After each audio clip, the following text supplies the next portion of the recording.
Good evening बच्चों, कैसे हैं आप सब। आशा ही नहीं, उम्मीद है कि आप लोग अच्छे से पढ़ रहे होंगे, अच्छे से तैयारी कर रहे होंगे और जितना हो सके आप अंदर से खुश रहिए, मस्त रहिए, स्वस्थ रहिए, खुशी खुशी पढ़िए तो आपका रिजल्ट बहुत बेटर होगा। खुश रहने से आपको पॉजिटिव एनर्जी देगा जो आपको एग्जामिनेशन में काम आएगा और आप ताकतवर महसूस करेंगे। आइए बच्चों, जो बच्चे मेंसुरेशन या अर्थात क्षेत्रमिति से परेशान हो रहे हैं, यदि क्षेत्रमिति से परेशान हो रहे हैं तो आइए आपको क्षेत्रमिति से डायरेक्ट एग्जामिनेशन में पूछने वाला प्रश्न बताया जा रहा है। सारे प्रश्न एनसीईआरटी और कुछ भारतीय वन से जो डायरेक्ट एग्जामिनेशन में पूछे जाते हैं, ऐसे ऐसे सवाल लेकर आया हूं बच्चों। कम समय में मात्र 2 से 3 वीडियो में आपको जो है सो पूरा फुल कॉन्सेप्ट दे दिया जाएगा। आपको कम समय में 10 नंबर की तैयारी कराया जाएगा। तो आइए बच्चों, बिना विलंब किए हुए स्क्रीन पर नजर आ रहा होगा प्रश्न, तो देखिए प्रश्न कह रहा है कि 2 वृत्तों की त्रिज्याएं 19 सेमी, कितना 19 सेमी और कितना 9 सेमी। उस वृत्त की त्रिज्या ज्ञात कीजिए जिसकी परिधि इन 2 वृत्तों के परिधियों के योग के बराबर है। परिधियों के योग के बराबर है। तो आइए, इसमें 2 दिया गया है त्रिज्या, तो एक R1 कर देते हैं बच्चों। R1 कितना 19 सेमी, शॉर्टकट ट्रिक से बता देते हैं। और R2 के मान कितना बताइए, 9 सेमी। ऐसे प्रश्न 2 मार्क्स में पूछे जाएंगे, शॉर्ट टाइप से बताएंगे और लॉन्ग टाइप से बताएंगे, इसलिए परेशान होने की आवश्यकता नहीं बच्चों। तो आइए, आपको कह रहा है क्या, वृत्त की क्या कह रहा है, परिधि। वृत्त की परिधि इज इक्वल टू 2 वृत्त के परिधियों का योग। परिधियों का क्या बोलिए, परिधियों का योग लिखिएगा, ठीक है। वृत्त की परिधि बराबर, चूंकि कर दीजिए 2 वृत्त के परिधियों का योग प्रश्न में कह रहा है। तो आइए बच्चों, यानी कह रहा नहीं, परिधि इन दोनों वृत्त के परिधियों के योग के बराबर है, अर्थात वृत्त की परिधि बराबर 2 वृत्त के परिधियों का योग। तो आइए बच्चों, वृत्त के परिधि क्या होता है, 2πr। आइए, इसमें 2 वृत्त की परिधि कह रहा है। एक देखिए बच्चों, 2πr तो होता है, एक R1 कर देते हैं और एक क्या कर देते हैं, 2πr2 कर देते हैं। समझ रहे हैं ना आप लोग। आइए देखिए, तो ये 2πr हो गया, कितना हो गया, 2πr। आइए बच्चों, इसमें देखिए तो कुछ कॉमन दिख रहा है, 2π दोनों में दिख रहा है, तो बाहर खींच लीजिए। तो बच गया कितना बच्चों, R1 प्लस R2 बच गया। तो 2π से 2π कट गया बच्चों। तो R बराबर R1 के मान देखिए तो बच्चों कितना हो गया, 19 हो गया, कितना 19। और R2 के मान कितना, 9। तो हो गया बच्चों कितना, 28। कितना हो गया, 28 सेमी हो गया। कितना हो गया, 28 सेमी हो गया, ठीक है। ऐसा ही नहीं, आप लोग को उम्मीद है कि बहुत अच्छे से समझ रहे होंगे। घर बैठे बैठे आप एक कॉपी रखिए और साथ में इसको प्रश्न को नोट कीजिए और इसे बनाइए, सोल्व कीजिए। आइए बच्चों, त्रिज्या दिया गया है 2 वृत्त की, तो एक R1 हो गया, एक R2 हो गया। प्रश्न क्या कह रहा है कि इनकी परिधि जो है दोनों वृत्त के परिधियों के योग के बराबर है। वृत्त की परिधि दोनों वृत्त के परिधियों के योग के बराबर। तो लिख सकते हैं वृत्त की परिधि इक्वल टू, क्या लिख सकते हैं बच्चों, 2 वृत्त के परिधियों का योग। वृत्त की परिधि क्या होता है, 2πr। 2 वृत्त की परिधि, तो आइए 2πr1 एक कर दीजिए और एक क्या कर दीजिए, प्लस 2πr2। 2π कॉमन लीजिए, तो 2π कैंसिल हो गया। तो R1 प्लस R2, R1 के मान पुट कीजिए R2 के, ऐड कीजिए तो 28 आ जाएगा। कितना आ जाएगा बच्चों, 28। नहीं समझे तो फिर ऐसा ही सवाल है, क्षेत्रफल से 2 वृत्तों की त्रिज्याएं क्रमशः 8 और कितना दिया है, 6 दिया है। उस वृत्त की त्रिज्या ज्ञात कीजिए जिसका क्षेत्रफल इन दोनों वृत्तों के क्षेत्रफलों के योग के बराबर। तो 2 को त्रिज्या दिया है, तो एक R1 कीजिए। R1 कितना हो गया, 8 सेमी। कितना, 8 सेमी। R2 कितना हो गया, बोलिए 6 सेमी। कितना हो गया, 6 सेमी। अब क्षेत्रफल कह रहा है बच्चों, वृत्त का क्षेत्रफल क्या लिखेगा, चूंकि वृत्त का क्षेत्रफल एरिया ऑफ सर्किल दोनों क्या, वृत्त के क्षेत्रफलों का योग। क्षेत्रफलों का क्या लिखिएगा, योग। क्या लिखिएगा, वृत्त के क्षेत्रफल इज इक्वल टू 2 वृत्त के क्षेत्रफलों का योग। कुछ लोग इतना लंबा बना देते हैं कि इसको परीक्षा में बनना मुश्किल हो जाता है। देखिए कितना और आसानी से बनेगा आपको और आसानी से नंबर भी मिलेगा। तो आइए वृत्त का क्षेत्रफल कितना, पाई आर स्क्वायर। आइए दो वृत्त है तो एक में क्या कर दीजिएगा r1 के स्क्वायर पाई r2 के स्क्वायर, ठीक है। अब देखिए बच्चों पाई हो गया आर स्क्वायर, इसमें से पाई खींच लीजिए, पाई खींचिएगा तो क्या बच जाएगा r1 के स्क्वायर और क्या r2 के स्क्वायर, ठीक है। पाई से पाई कैंसिल हो गया तो R square is equal to क्या बच गया बच्चों, r1 के मान देखिए तो 8 है तो 8 का स्क्वायर और r2 कितना 6 के स्क्वायर हो गया। आइए तो R square is equal to लिख सकते हैं बच्चों 8 64 और 36 ऐड कीजिएगा कितना होगा बोलिए 100 होगा, 100 होगा, कितना होगा 100 होगा। आर स्क्वायर का मान 100 हो गया। आर बराबर रूट अंडर 100 कितना 100। त्रिज्या पूछ रहा था ना, क्या पूछ रहा था, वृत्त की त्रिज्या ज्ञात कीजिए जिसका क्षेत्रफल इन दोनों वृत्त के क्षेत्रफलों के योग के बराबर है। यानी कितना आ गया बच्चों 10 सेमी आ गया, कितना आ गया 10 सेमी। यदि नहीं समझे जो कमजोर बच्चों हैं एक बार और ध्यान दीजिए, आप यदि समझिएगा तो आपको क्लास में सब समझ में आ जाएगा। आपको एकदम इतना शॉर्ट ट्रिक से बताया जा रहा है कि ताकि दिक्कत ना हो। कुछ लोग इतना लेंदिया तरीका से पढ़ लेते हैं कि एग्जामिनेशन में प्रश्न जो है सो आ भी रहा है लेकिन समय के अभाव में छूट जाता है। हमारा प्रयास यही रहता है कि जितना हो सके कम समय में और नंबर भी नहीं कटे आपको। आइए बच्चों इतना भी शॉर्ट नहीं कर दीजिए कि बस नंबरों कट जाए, नंबरों नहीं मिले। जितना चाहिए उसको उतना जवाब देना पड़ता है। तो आइए क्या कर रहा है, त्रिज्या दे दिया r1 r2, वृत्त का क्षेत्रफल कर रहा है वृत्त की त्रिज्या ज्ञात कीजिए जिसका क्षेत्रफल दोनों वृत्तों के क्षेत्रफलों के योग के बराबर। तो वृत्त के क्षेत्रफल इज इक्वल टू दोनों वृत्त के क्षेत्रफलों का योग। तो वृत्त के क्षेत्रफल क्या होता है पाई आर स्क्वायर, दोनों कह रहा था पाई r1 स्क्वायर कर दीजिए और एक पाई r2 स्क्वायर कर दीजिए, ठीक है। पाई कॉमन ले लीजिए तो पाई से पाई आपको कट गया। r1 का मान कितना 8 के स्क्वायर, r2 कितना 6 के स्क्वायर, 64 हो गया और 36 जोड़िएगा 100, 100 का कितना होता है 10 होता है।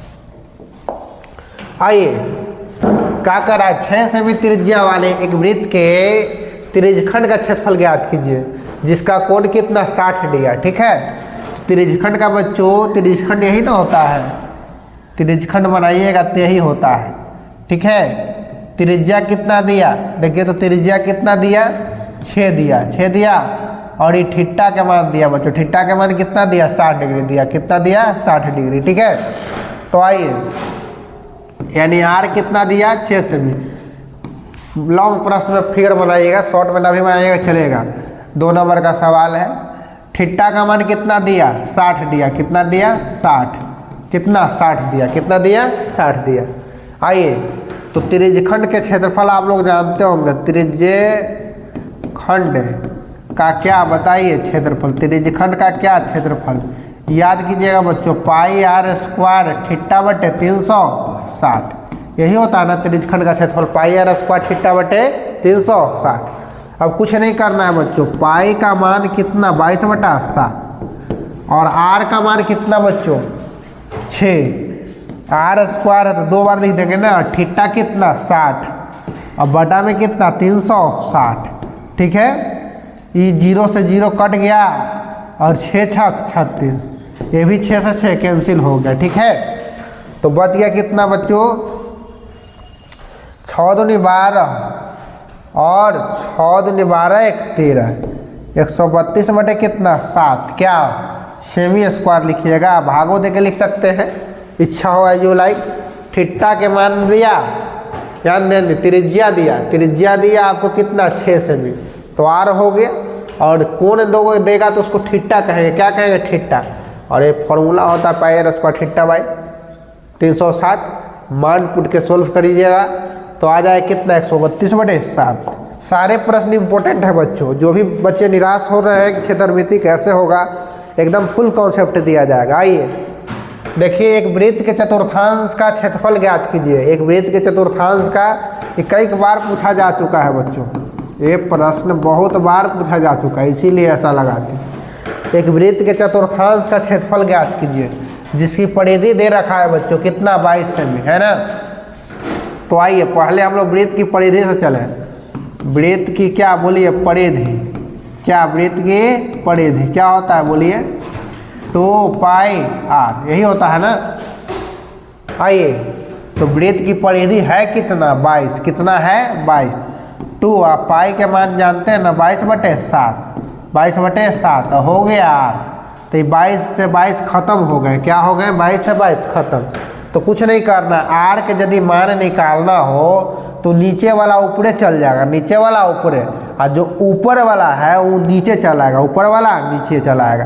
तो r के मान कितना हो गया चला 7/2 हो गया, 7/2 सेमी हो गया। ठीक है, हम कहें कि r को यदि स्वतंत्र करना है r को, तो क्या कीजिएगा, अगर नीचे रहेगा r में जो उसको ऊपर कर दीजिएगा, भागा में रहेगा गुना में, और गुना में रहेगा उसको नीचे लटका दीजिएगा। तो 7 ऊपर चला गया और 2 कहाँ आ गया, नीचे आ गया।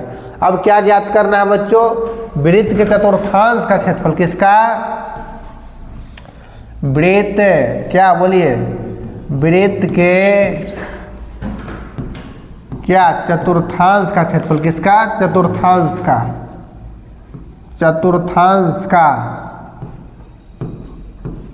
चतुर्थांश का क्या लिखिएगा क्षेत्रफल। फॉर्मूला क्या होता है चतुर्थांश का क्षेत्रफल बोलिए 1/4 πr² होता है, यही होता है ना। आइए तो बैठा दीजिए 1/4 पाई के मान कितना बोलिए 22/7, r कितना है देखिए तो 7/2, कितने बार लिखा जाए 2 बार, कितने बार 2 बार, कट जाएगा 7 से 7 कट गया, और 2 से कितना 11 बार में कट गया, तो कितना आ गया 77/8 सेमी क्या स्क्वायर आ गया, क्या आ गया 77/8 सेमी स्क्वायर आ गया। समझे आप लोग, मात्रक जरूर लिखना है, सेमी स्क्वायर है, मीटर नहीं है, सेमी लिखा हुआ है, क्या लिखा हुआ है सेमी स्क्वायर। ठीक है, फिर से एक बार समझिए, क्या चतुर्थांश का क्षेत्रफल पूछ रहा है, किसका चतुर्थांश के, वृत्त के चतुर्थांश के, है ना, 4 भाग, यानी वृत्त के 4 भाग, तो वृत्त के क्षेत्रफल जानते हैं πr² होता है, बस 1/4 से गुना कर देना उसमें, तो चतुर्थांश का क्षेत्रफल हो जाएगा बच्चों। ठीक है, आइए जिसकी परिधि दे रखा है 22 सेमी, तो वृत्त की परिधि होता क्या है 2πr होता है। ठीक है, तो हमने क्या किया, पाई का मान दिया 22/7, 22 से 22 कट गया, हमने क्या किया बताओ, 7 ऊपर चला गया, 2 नीचे आ गया। ठीक है, आइए तो 7/2 वृत्त के चतुर्थांश का क्षेत्रफल क्या होता है 1/4 πr², तो दे दीजिए पाई का मान और काट कुट कीजिए 77/8 सेमी स्क्वायर। आप लोग समझ रहे हैं ना। आइए नेक्स्ट सवाल काफ़ी इंपॉर्टेंट है कि बेलन के वृत्ताकार आधार का क्षेत्रफल दिया है, आधार का क्षेत्रफल, बेलन जानते हैं कैसा होता है, इसका आधार कैसा होता है बोलिए, वृत्त जैसा होता है, आधार का एरिया दिया है कितना बोलिए 45 वर्ग सेमी, और ऊंचाई कितना दे रखा है बच्चों, है ना। आधार का क्षेत्रफल, बेलन के आधार का क्षेत्रफल, बेलन के आधार के क्या बोलिए, ऐसे तो डायरेक्ट भी लिख सकते थे, बेलन के आधार के क्षेत्रफल क्या होता है बोलिए वृत्त जैसा होता है, तो इसको क्या लिखिएगा πr² लिखिएगा। दिया हुआ है कितना बच्चों, देखिए तो 45 दिया गया है, 45 दिया गया, यानी πr² कितना हो गया 45 हो गया, कितना हो गया 45 हो गया। ठीक है, और h का मान कितना दिया बच्चों, h का मान कितना दिया 10 सेमी, कितना दिया 10 सेमी दिया, कितना दिया 10 सेमी दिया। ठीक है, तो बेलन के आयतन जानते देखिए कितना अच्छा सही बन जाएगा, जो बेलन के आयतन कितना जल्दी बनेगा। कुछ लोग यहाँ पर पाई के मान देंगे, काट कुट करेंगे, तब तक तो आप मैथ बना लिए, अच्छा से बना लिए। देखिए बेलन का बनाने का आइडिया होना चाहिए। बेलन का आयतन कितना πr² πr² के मान कितना देखिए, तो यहाँ से पुट कीजिए, πr² के मान कितना 45 है, कितना है 45, यहाँ पर 45 दे दीजिए, 45 हो गया। ठीक है, 45 हो गया ना, और h के मान कितना देखिए तो 10, तो 45 नहीं कितना हो गया 450, क्या 450 आयतन है ना, तो आयतन का मात्रक क्या बोलिए सेमी है, तो क्या लिखिएगा सेमी क्यूब, मीटर रहता तो मीटर क्यूब। समझे आप लोग, बेलन के आधार का क्षेत्रफल, तो बेलन का आधार वृत्त जैसा होता है, इसलिए वृत्त का क्षेत्रफल क्या होता है πr², इसका मान दे रखा है 45, पाई आर स्क्वायर दे दिए। यहाँ से आर नहीं निकालना है आपको, कितना आर निकालेंगे तब बनाएंगे, तो आपको प्रश्न ऐसे भी आपको छूट जाएगा, है ना। वहाँ माइनस समय रखता है, आपको आने से मतलब नहीं है कि समय रहता तो जो है सो घरे आके बोलिए समय रहता तो बना देते, पूरा बना देते, ऐसा नहीं। आप ऐसा बनाइए कि जो है सो कुछ दिमाग लगाइए। एच के मान कितना 10 सेमी, बेलन का आयतन क्या होता है pi r square H, pi r square के मान कितना 45, एच का मान तो कितना 450। अब देखिए किसी सम्मेलन की त्रिज्या कितना 7 सेमी, सम्मेलन की त्रिज्या कितना 7 सेमी, ऐसा भी पूछता है। आर के मान कितना 7 सेमी, ठीक है। सारा कॉन्सेप्ट क्लियर किया जा रहा है, कॉन्सेप्ट क्लियर तो रिजल्ट क्लियर। एच कितना बोलिए 10 सेमी, कितना 10 सेमी। तो क्या कर रहा है बेलन का बक पृष्ठ, बेलन का बक पृष्ठ, तो बेलन का बक पृष्ठ आप लोग जानते हैं, बेलन का वक्र पृष्ठ क्या होता है बोलिए पाई आर स्क्वायर एच है, तो आयतन होता है pi r square 2 pi r H होता है। तो पाई के मान कितना 22/7। ऐसा भी 2 नंबर में आपको सवाल पूछता है, इसलिए एनसीईआरटी के साथ साथ और कुछ ऐसे प्रश्न करवा दिया जा रहा है कि ताकि एग्जामिनेशन में आपको दिक्कत ना हो। आर के मान कितना 7, एच के मान कितना 10, तो 7 से 7 खत्म, 22 नहीं हो 22 दूनी 44, 44 नहीं हो 440 सेमी स्क्वायर, क्या सेमी स्क्वायर, समझे ना आप लोग। आयतन इससे निकाल लीजिए, किसका बेलन का आयतन निकालिएगा तो क्या होता है formula pi r square H, pi का मान 22 आर कितना लिखेगा बोलिए 7 गुने 7, एच कितना 10, तो ये कट गया 7 से 7 खत्म हो गया, तो कितना आ जाएगा बोलिए 7 दूनी 14 की 4, 7 दूनी 14 की 4 और 7 दूनी 14 1, 7 दूनी 14 कितना यानी 1540, 1540 क्या आयतन है, तो आयतन रहेगा तो क्या लिखिएगा सेमी क्यू लिखिएगा, समझे आप लोग। ऐसा भी सिंपल वे में भी दे सकता है, ऐसा हम लोग 9th में भी पढ़े हैं। त्रिज्या 7 सेमी, ऊंचाई 10 सेमी, तो त्रिज्या को आर से सूचित करते, ऊंचाई को एच से। बेलन का बक पृष्ठ 2 पाई आर एच, बैठा दीजिए, पुट कीजिए, इस पर कट गया 7 से, गुना कर दीजिए। आयतन क्या पाई आर स्क्वायर एच, बस गुना कीजिएगा 1540 आ जाएगा, ठीक है ना।